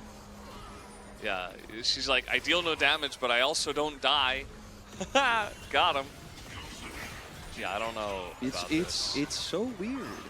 Like this blind Syndra, punishable, I guess. You know? Yeah. Who would have thought? Turns out. Where is the side laning in this game that just doesn't happen? Who are these players? Where is Pyoshik? Okay, Sponge's going to get caught out randomly in the enemy jungle as the Yone ultimate comes through. They're looking to push this on to more. Piero also getting caught a massive scatter of the week, and I guess this is what Hanwha Life Esports were waiting for. one massive mistake. As one after the other, they get caught, and Homolife Esports will get a Dragon, and no doubt they will look for the Baron after this. Yeah, this is actually really tragic for DRX because All that. And then just one small mistake, and then they get all the things. Like, right at the important timing. On one hand, like, a lot of people are probably pointing fingers at Sponge, but he's trying to clear vision and try to shadow for potential side lane setup where they can threaten something, do anything in this game. Because they have good turn, too. They have 2 stopwatches. Like, this is the double stopwatch spike that they were hoping to fight with, and then they just die before setup. And that's the end of it. And, like, this doesn't even explain how Homolife Comps works either. Like, it doesn't actually tell us anything. Sponge is just over here trying to get a vision, and he's like, oh, no. There's nobody here with me. He went too far. Yeah, and nobody... Look at the bottom wave. Like, if you're trying to deep ward for this to set up for a bot push, then you gotta have the bot push with it anyways. Like, there was no real objective worth fighting, but that control ward he dropped is so far away from the entry point to the Dragon anyways. It's just a puzzling mistake that may cost DRX this game, frankly. Yeah, it's just one of those things that, you know, maybe just like we were kind of sitting here waiting for something to happen, maybe Sponge was the same. He's like, I'm super tanky. Nobody can touch me. I just finished Warmogs. Like, of course I can walk in the enemy jungle. My team's right there in mid. They're going to get to me if anything happens, right? But then he just gets 100-0'd in CC. It doesn't matter what champion he is, right? And here we go again. As Guwon's going to get the double Cyclone onto the Sejuani. As Sponge will get scattered here. Is there enough damage from Lure? Yeah, he's even going to ult. No, he's not going to get him down as the Azir ultimate hits thin air. DRX do look a little bit boomed at this point in time. Yeah. They're really going to have to screw their head on straight here a little bit, I think. Yeah, I think you're right. I think there's a little bit of boom going on. There's a little bit of losing patience here, for sure, especially for Sponge. Looks like Lure didn't actually have his extendo beam there to finish him off, because I think he certainly could have. He used it moments later if he did have it, but Baron buff leads to a pretty significant amount of gold, but notice that no inners have gone down, actually. Homolife Esports is just showing a lot of respect to this composition because there's no Wukong ult. You can't push deep if you don't have a Maokai or Wukong ult really in this meta when you have Baron like this, because you don't have bad wave clear, but it's not insanely great either. You don't have Siege in this comp. So you're kind of like, all right, we killed him, or we almost killed him, and we got the Baron, and we're not going to go that deep, because what if Gnar pops out of the other side? What if Azir pops out? We don't have good deep vision, and we also do not have a defensive ultimate that we can use to peel. Guwon has it now, but he did not have it moments ago. And maybe they could push for this top inner. And a 4-man group up, soon to be 5. Rooster's coming over too. No flash, but can ult the wall if they do try to collapse. Okay, that was a pretty big one, but immediately polymorphed. And where is the follow-up? It is not there, as the Azir ult this time going to gain a little bit of space, I suppose, but he just gets over the wall and kills the Sejuani instead.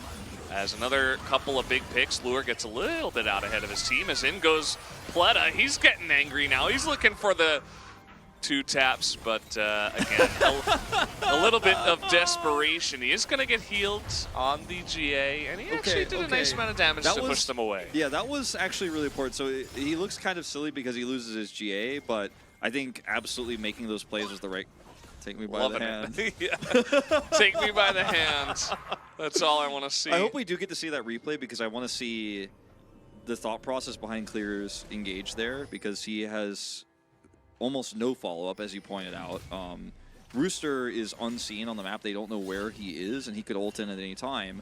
And this is why the push, I think, is much safer this time around for Homolife Esports, because they had the rest of DRX dealing with pushes in other lanes. They weren't all grouped, and they had that crossfire of Rooster who can ult over the wall to try to trap them and make it a safe retreat. So you can use his Unbound Soul to get back as well, so it's a non-committal. It's weird to talk about Yone's ult as a non-committal CC in this case, but non-committal CC. Sponge, do not get caught again, please. Yeah, I mean, he's playing with the team. Warmogs. He's a very huge kind of soak tank right now. That's his job, to sit in the front and try to take as much damage as possible. Get your ult onto someone that matters, right? and don't get caught. So he's doing a better job of that now. He's going to hit the ult onto Roamer, but immediately they just turn this around as ESQSS. It's a lot of damage going on to Guwon at least. Rooster has to go into the stopwatch. As this time around, Satab is actually doing a decent amount of damage. Clear gets a little bit too close to the stun though, as that stun actually hits only the Nami. Lure doesn't quite have the range that Satab does, so he's going to have to back away. And this game is not over yet. We got a TP back in from Rooster. Yeah, they're going to look to take their third Drake of the game. Another 7 Drake game. Drakes. Valdez. Lucky 7. That's what we're going to start calling these games. We got lucky again. Staying up all night to get lucky. These fights are pretty close, though. I feel like Satab's really realizing, like, hey, man, I've got some sick damage, actually. And the other thing is the...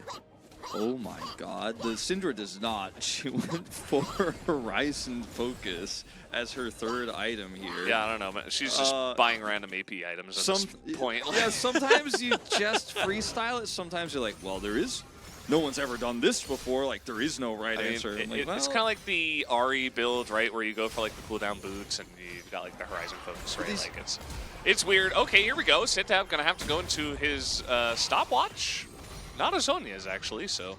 But I feel like that's almost a win for him because Roamer lost his flash. The thing about Horizon Focus for Ari is the increased damage works really well because you open the fight up with your ult, then you charm, and then the rest of your spells go off. You Q, you Foxfire, or whatever it's called, the W, and you get the increased damage right with the Horizon Focus. You kind of get that with Syndra, but a lot of the time with Syndra, you do your combo, and then you're like, my team is going to clean up the rest, and you're just kind of like looking at the fight, which is what that last fight looked like for him. As they're just going to start Baron. Okay, they have insane damage. I think they're just going to get this. Like, Sponge can't get into the pit, can he? I mean, he's being zoned away for now, as they do not have the vision, and yeah, it's just going to go down. In goes Guwon, massive ult in the backline, and the Zeri ult hits everybody. Lure is just massive. Just zoom in on the one Zeri. That's all you got to look at. He's going to take down 3 people with the help of his buddy Syndra, as Piero was left to die alone in the mid lane. He's just going to run away. That might just do it. Baron here for Hama Life Esports, 38 minutes into the game, 7,400 damage for the Zeri. This one looks done and dusted. Clean 2-0. We don't have to look at the Syndra build. Nothing to see there. And it is going to be, nearly a 0-kill game for DRX, right? They had a much better game here in Game 2 than they did in the first one, but Hana Life definitely with a more dominant kill score this time, or 2 dominant kill scores this time around in this series. And I think it's a game that you win as Hana Life Esports where nobody's like high-fiving or feeling pumped after this one because you know that this comp did not work out the way you wanted. You're not really happy with how you won. You're happy with the result. But the process is going to have to be looked through a little bit. Not a huge fan of the Syndra build. I think the Syndra and the Yone turned this Zeri comp into a pick comp with Zeri, which doesn't make sense. It was weird. Okay, it was almost like Hama Life Esports were trying new tech in a live challengers game, and they still won. I mean, Hama Life Esports, great team. They didn't have to do it that way. That was interesting, but they got the job done. They got the win, and the fans are very happy, as you can clearly see. It's another 2-0 here for Hama Life Esports, and I think that there are ways to punish this kind of style, though. Yeah. I mean, we kind of, to be honest, for 2 games, we kind of just sat around until Hama Life Esports found them making a mistake, and they were ready to fight, and then they just punished DRX. Like, they just looked like the much better team, and I think a better team will be able to take advantage of Hama Life Esports, but I don't think we really saw any of that today, Wolf. Yeah, I think I kind of got hung up a little bit on the Syndra items for a while, and I was trying to figure out how the items help Syndra in this comp, when I should have realized earlier that maybe Syndra just doesn't make sense for this comp at all, actually, and it doesn't matter about the items. I like the idea of using the Syndra and the Yone when you consider DRX were timid with their last Lucian comp to take those early fights and going, well, I bet they definitely won't fight us now, and that kind of held true. But beyond that, like, idea in the microcosm of this series, compositionally, I think they could thank their lucky stars that Lure is a fantastic player, has great movement, and also that I think the secondary potential POG vote here is for Guwon on the Wukong, who had a great game once again. So I think they're very thankful as well that DRX lost their patience at the end, because without that misstep from Sponge, Maybe DRX actually wins this game. Yeah, I mean, it's hard to say. I think, you know, it was a pretty crucial time. So certainly it's going to be one of those obvious mistakes that even Sponge himself is going to be kicking himself for. It's, you know, it happens, though. He's super tanky. His team was, like, relatively close, and I think, you know, if he didn't get 100-0 under CC, he probably would have been okay, but it was not meant to be. It was really nicely handled by Hamaleif Esports after they found him, like the angling around from Rooster to not get spotted and then kind of like really lure him in, you know, as Lure is going to pick up the player of the game once again. And to be honest, for me, I picked him because I didn't feel like anyone else on the team really deserved it. And for he me, put in a lot of damage. So. I was kind of between him and Guwon, right? I thought Guwon had a fantastic game. He did die randomly that one time. Some issues, so. Yeah. But some good plays as well. I think a Lure vote is a vote of consistency because I think throughout this game he was the most consistent player for sure. Because Rooster was fishing at times and came up empty, right? We had a Syndra that looked very out of place in this game, and Lulu caught a few times too. But I think Lulu had a pretty good game too. It was a wild game that felt like DRX lost in a lot of ways more than Hamaleif Esports won. So, yeah, a bizarre game. I think, like I said, you could tell by the players' faces and reactions after the game. Like, that was not the way they wanted to win this. That comp didn't work out. They did win. They did take the 2-0 and now their third win of Challengers. But, yeah, definitely will be workshopping this composition a little bit more in the future, I think. Yeah, or maybe just throw it out and do something better. That could also work. Yeah, Lure's going to get the double POG. Hamaleif Esports were the more patient team in this best of 3. They waited it out and waited for a couple mistakes, and their Zeri got online, and they were able to play better as a team to make it happen. So shout out to them. Hamaleif Esports will take the win. And we're not going to have the interview over here on this stream. Again, if you'd like to check out the interview, it's all in Korean. You can check out the Korean stream. Yeah. I wanna take a little peek, see how many of you guys are supporting the Twitch channel that we built, right? Because I really want to build this channel with you guys, which is why we look at the chat, why we get involved with you guys. I know a lot of you guys watched the game just now. I'm just like, open it up, taking a peek. We got up to 3.6 thousand followers today, so nice. We almost doubled our follower count, which is crazy. We are growing fast, and I am glad that you guys are getting the word out there. A lot more people are tuning in each and every day. And if you're here for the first time, we see all the time first-time chatters in the Twitch chat. It lets us know if you're a new chatter, so yeah, we really appreciate you guys. It also points out when you're being a little bit negative as well. It really enhances your... makes you very obvious, and don't worry, we will have mods in the future. But yeah, thank you all for everybody who is chatting and interacting and making this a better experience, because of course we've been here for a long time, and it's been a lot of fun games of League of Legends, especially the KT versus Bro one. A super clean 2-0 from KT. Nothing to see here. Really awesome series that we did get to check or cast a little bit earlier on. That was definitely the best series of challengers so far, or at least the best game individually as challengers. This last one, worst I'm not of sure. Yeah, I think the worst one we've done so far, to be honest. I don't know. Like, just nothing really happened. It's funny. Hama just waited until they made a mistake and then they won. If a lot in both games. Yeah, if both teams make a lot of mistakes, it can be messy, and from an analytical perspective, can feel painful. But from a casting perspective, can feel very fun. If both teams play perfectly and make few mistakes, it can lead to no action. But it's like smart play feels like, okay, boring but chess-like. But this was like fearful play, and some strange choices were being made. It was like the players were afraid of the chess pieces. And, yeah, it was, yeah, I mean, some of those knights on the board, they get scary, let me tell you. Yeah, I mean, it was pretty interesting. I think Hamaleif Esports pretty much just solidified that they're a strong team. I think they will definitely be like a West Side team on the Challenger League. But again, like I said during the cast, like I think better teams like D+, like T1, even Nongshim, probably going to be able to punish play like this. Like, you're not just supposed to be able to sit there and do nothing and win. Like, that's not the way League of Legends is generally played. Like, T+ is going to be looking for more aggressive fights earlier on in the game. They're going to be looking for dives, right? They're not just going to let you lane for free.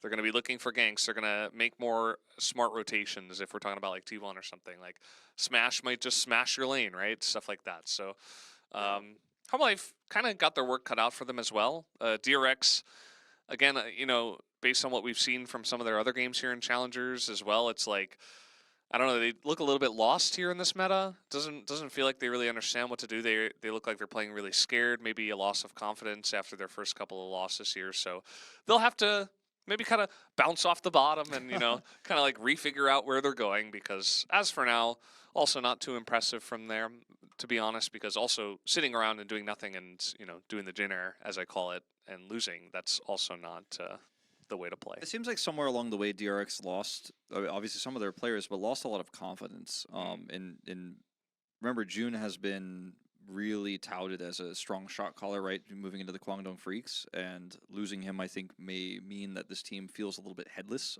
in some ways, in terms of what they're trying to do and how they're moving around the map, especially when you're considering they're running these 2v2 bot comps on blue side where they're trying to actually crush and then turn that momentum into something without their old bot duo and potentially their shot caller. I mean, that's what we heard about June, right? So without this, you know, leadership, it's like taking Barrel out of Damwon Kia. We saw what an impact that made in the LCK. Yeah. This on a Challengers level, I think, makes an even bigger impact because these players are so young and still inexperienced. Yeah, like you need someone to have some clue of what's going on, but a lot of the times, even in the LCK, there's some teams we have in the LCK that don't really have a shot caller, and they're like, oh, we're just kind of figuring it out as we go. At least for those guys, generally they'll have more experience, so it's like, well, you're not kind of just leading around a bunch of little kids, you know, like, oh, it's time to go to playtime, like, not like that. So I think here in Challengers, we're still developing a little bit, and it means we get games like this where everybody's a little bit scared to do anything, and it also means we get crazy games like KT versus Bro, and it's a lot of variety. It's, well, outside of the drafts, but Yeah. we'll get We're to getting there. We'll get to 13.2, and it'll be a little bit different. Sometimes maybe a lot different. Sometimes the variety is wrong. Also, sometimes Yeah, the variety is you wrong. But that's okay. It's incorrect, but it's different. I'm Which happy. is good. I'm happy to wear the CL badge. You know, I'm Oh, happy. I just realized I like always cover it because I'm holding this with my left hand. Wear whatever hand you want. It's visible on you. I'm just happy to wear it and be part of this show because I think last week we had Bro, our Goga Chad. that's the way. They need no shot callers. They are Goga Chad. Last week we had, at least you and me, we had some pretty good games of challenges actually, and we were like pretty high on like, It was wow, pretty high level. Challengers- Yeah. we were like, challenges is not what Mao said at all. Like Croco Santa is like crazy. and Little stuff. did we know. They had some games like that the previous day, but we had the normal games. We come into today's matches, and it's like, as we could see the results, come into today's matches, and we got a little bit of everything, right? We had the crazy first series that went 3 games with an upset win. We had the messy game with KT and Bro. Game 1, Hanwha looked super clean, then in Game 2 looked like a completely different team, unfortunately not able to find the same result. The same result they find, but not by the same methods. So I'm glad to be part of the madness, and I think tomorrow we'll have some quality games coming up as well.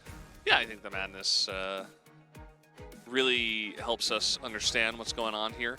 Half-Life Esports and KT, they both got wins today, so they will move up to first for now. But as you'll see, T1 and T+K have not yet played, so if they do get wins tomorrow, they could either tie or overcome the scores of Half-Life Esports and KT. And for tomorrow, we will have T+K up against Gen.G, and then T1 versus Nongshim. So definitely could see, and here it is, next matchup tomorrow. Yeah. Starting 3 hours later than today's broadcast did. It's a very cool set of games. It will be cast, of course, by Atlas and Chronicler tomorrow, so be sure to tune in and check it out. You and I will be getting some well-needed rest And after warmth. this week. Yeah. Not being outside during that freezing It is day. very cold tomorrow. If you guys want to check out the stream, follow the Twitch stream, obviously the YouTube stream as well. You can follow the two of us on Twitter. I'm Proxy Wolf. He's Brendan Valdez.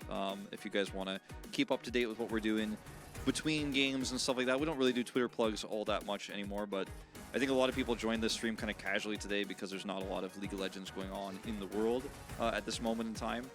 It's kind of an off day, and LEC is going to be on later and stuff like that. But for now, it's just us. So glad to have you guys here with us. Yeah, thanks to all the kind comments in the chat as always. Love the vibe we got going on. Mostly positive, although inevitably, as we get more and more viewers, we will have a lot of people who don't quite understand what the Challengers is about. Don't worry, they will be taught what is the correct way, either by kind words from us or from the mods that will eventually arrive. Eventually. You guys got to be the ones who saw that KT Bro game earlier. You could be like, I was there. I saw that live. I was there. I was in the chat. I was the guy when you watched. That was me. Your friend watches the VOD. Who was that guy they were talking about the chat? I was the guy in the chat they were talking to. Guy in the chat? Oh, man. The guy in the chat. Or girl in the chat. Yeah. Whichever may be the case. Absolutely. So just hanging out. Wolf giving Hamalife new life with his casting. Feels good, man. Doing my best, Danian. I'm doing my best. Yeah.